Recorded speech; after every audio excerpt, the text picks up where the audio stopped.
नमस्कार, मैं हूं आपके साथ हर्षिता और आप देख रहे हैं भोपाल महानगर न्यूज। आइए बढ़ते हैं खबरों की तरफ।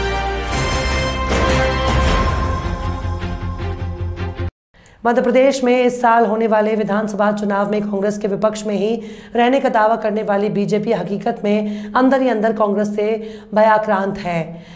सत्ताधारी पार्टी में कांग्रेस के प्रदेशाध्यक्ष और पूर्व मुख्यमंत्री कमलनाथ का इतना खौफ है कि बीजेपी नेता अब उनके स्वास्थ्य और उनकी उम्र जैसे व्यक्तिगत मामलों में टीका टिप्पणी करने के साथ उनकी राजनीति में आने को एक्सीडेंट बताने पर तुल गए हैं। इसके चलते आज बुधवार को मुख्यमंत्री शिवराज सिंह चौहान और गृह मंत्री नरोत्तम मिश्रा ने कमलनाथ के खिलाफ अलग अलग मोर्चा खोला। सबसे पहले मुख्यमंत्री ने अपने निवास पर पत्रकारों से चर्चा करते हुए कांग्रेस के प्रदेशाध्यक्ष की सफाई के बावजूद उनके एक कथित बयान को लेकर हमला किया। उन्होंने पूर्व मुख्यमंत्री के स्वास्थ्य और उम्र को लेकर भी निशाना साधा।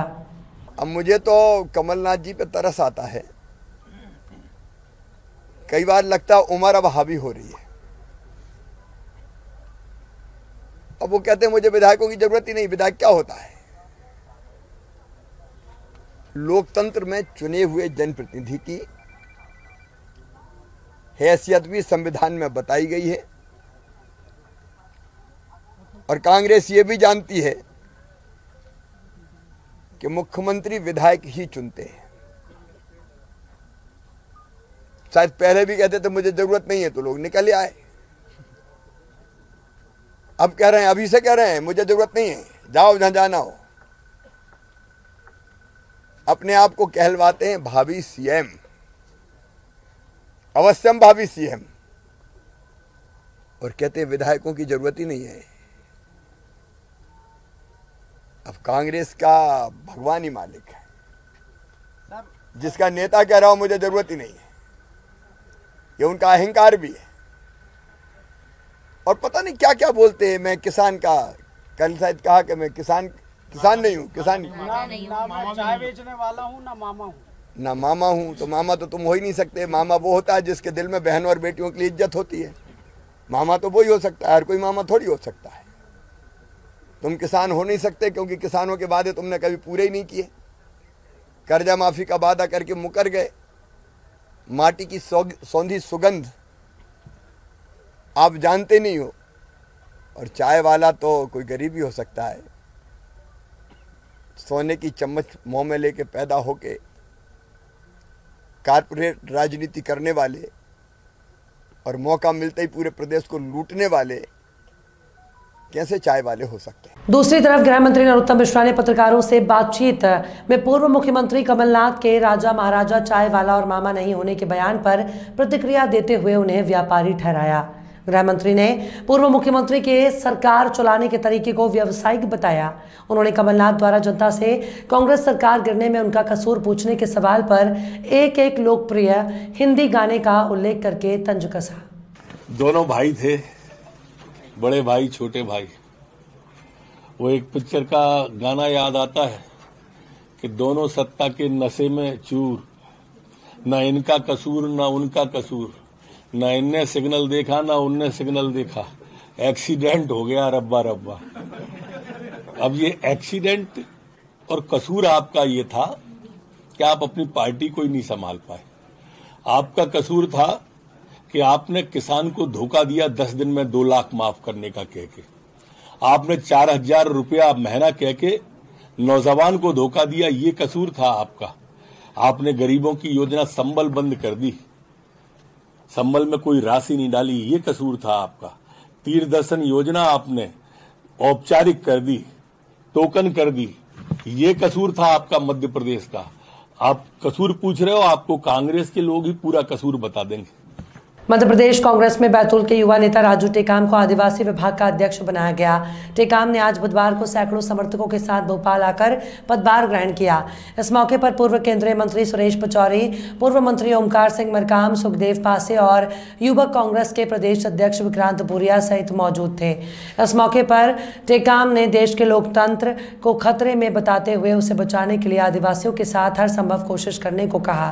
कार्यक्रम में पूर्व केंद्रीय मंत्री सुरेश पचौरी ने कांग्रेस की कमलनाथ सरकार को चुनावी वादे निभाने वाली और बीजेपी को मतदाताओं को धोखा देने वाला बताया। मुख्य अतिथि परम सम्मानीय सुरेश पचौरी जी, पूर्व मंत्री केंद्रीय एक मिनट आप लोग स्वागत करें उनका। इसके बाद हमारे अगर 15 महीने के कार्यकाल पर हम नजर दौड़ा है तो इस नतीजे पर पहुंचते हैं कि अल्प समय में अधिकाधिक उन्होंने वचन पत्र के बिंदु कवर किए थे और 365 दिन में 365 वादे पूरे किए थे। वहीं दूसरी तरफ भारतीय जनता पार्टी के घोषणा पत्र पे हम जाएं, भारतीय जनता पार्टी के नेताओं के कथन पे जाएं तो मैं केवल एक मिसाल देना चाहता हूं कि इन्होंने जोर शोर से कहा था कि किसानों के 50,000 रुपए तक के कर्ज हम माफ कर देंगे। वो बाद में कह दिया कि नहीं, ये हमने नहीं कहा। कमलनाथ जी ने ये कहा था कि हम किसानों का कर्जा माफ करेंगे और इन्होंने विधानसभा में इस चीज को स्वीकार किया है कि हाँ, कमलनाथ जी के दौर में इतने लाख किसानों के कर्ज माफ हुए। कांग्रेस के प्रदेश अध्यक्ष कमलनाथ ने मध्य प्रदेश में कांग्रेस सरकार बनने पर धार्मिक, सामाजिक और लोक महत्व के आयोजनों में हादसे को रोकने के लिए कानून बनाने का वादा किया। उन्होंने एक बयान में कहा, ऐसे कार्यक्रमों को वर्गीकृत करके आयोजन के पहले ही उनकी सेफ्टी ऑडिट अनिवार्य किया जाएगा। उन्होंने धार्मिक आयोजनों में आयोजन परिसर की क्षमता का मूल्यांकन, उसमें बिजली पानी से संबंधित हादसों को रोकने के लिए पूर्व नियोजन और आयोजन के दौरान दिए जाने वाले भोजन का फूड सेफ्टी असेसमेंट निर्धारित करने को कहा। पूर्व मुख्यमंत्री ने कहा कि बड़े आयोजनों के लिए आयोजन स्थल तक पहुंचने का एक पूर्व निर्धारित ट्रैफिक प्लान बनाया जाएगा। उन्होंने इसके लिए एक सक्षम प्राधिकरण का गठन करने को कहा। कांग्रेस प्रदेश अध्यक्ष ने हादसों के दौरान बचाव कार्य के लिए प्रत्येक जिले में कम्युनिटी इमरजेंसी रिस्पांस टीम का गठन करने और इसमें आम नागरिकों को शामिल करके उन्हें प्रशिक्षित करने की बात कही। मध्य प्रदेश में एक बार फिर कोरोना के मरीजों की संख्या बढ़ने लगी है। कोरोना का इस वेरिएंट के खतरनाक नहीं होने के बावजूद 10 और 11 अप्रैल को कोरोना से निपटने सरकारी अस्पतालों में उपलब्ध चिकित्सा व्यवस्था का मॉक ड्रिल किया जाएगा। मॉक ड्रिल में राजधानी भोपाल का जिला अस्पताल भी शामिल किया गया है। प्रबंधन के मुताबिक अस्पताल में कोरोना के इलाज की समुचित व्यवस्थाएं उपलब्ध हैं। सर, प्रदेश भर में कोरोना केसेस बढ़ रहे हैं, भोपाल की क्या स्थिति? भोपाल में कंट्रोल में है स्थिति, कोई घबराने की बात नहीं है, लेकिन ये है कि जिस तरह अपन पूर्व में सावधानी रखते आ रहे थे कि कोरोना के जब मरीज से या वायरल फीवर या सर्दी जुकाम के मरीजों से डिस्टेंस प्रॉपर मेंटेन करना है, 2 गज का दूरी से करना है, हाथ साफ सफाई बराबर रखना है, हैंड वॉश या साबुन से बार बार हाथ धोना है, भीड़ भाड़ के इलाके में अगर जाते हैं तो मास्क लगा के जाना है। हमारे यहाँ जो सुविधाएं के संबंध में बताना चाहेंगे कि सुविधाएं पूरी उपलब्ध हैं, शासन की तरफ से पूरी सुविधाएं उपलब्ध करा दी गई हैं। पीएसए प्लांट का मॉक ड्रिल हम लोग करेंगे 10-11 तारीख को, मंडे ट्यूसडे को करेंगे। और एलएमओ भी है, लगभग 400 हमारे पास जम्बो सिलेंडर है, ऑक्सीजन कंसनट्रेटर काफ़ी मात्रा में है। दवाइयों की स्थिति अच्छी है, दवाइयों की कोई कमी नहीं है, डॉक्टर पैरामेडिकल स्टाफ ट्रेंड है और बेड भी पर्याप्त हैं, तो घबराने की बात नहीं है और कोई चिंता की बिल्कुल विशेष बात नहीं है। हर्ड इम्यूनिटी डेवलप हो गई है, तो जो भी कोविड के केसेज आ रहे हैं तो वो भी माइल्ड इन्फेक्शन हो रहा है, जिनको घर में ही ठीक हो रहे हैं, तो घबराने की बिल्कुल बात नहीं है, सावधानी रखने की जरूरत है।